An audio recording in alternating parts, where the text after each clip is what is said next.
The Rack Shop is proud to present this 2021 Ram 1500 crew cab with a short bed. We've just installed the Yakima OverHaul HD bed rack system.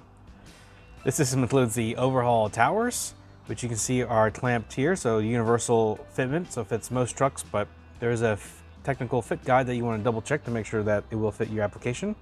But it just clamps onto most open bed rails. Can't forget the included tie downs with a bottle opener, and of course the HD load bar. So those are traditionally sold separately from the towers, so if you're buying it all separate, make sure you pick up the bars as well.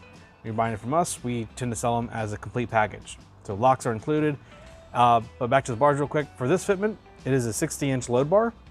You can opt for a 68-inch load bar if you want more room, but 60 is what comes with it in this particular fitment. So again, you've got locks for this system, and so one for the front bar, one for the back bar. All the hardware is tamper resistant. Here you can kind of get a good look at what overhang there is or isn't on this particular truck. As far as the height, we've got it set at the 24.5 marking on the back side of the tower, and you can see that just clears the antenna on the roof. It's difficult angle to get part of, but yeah, just clears the antenna.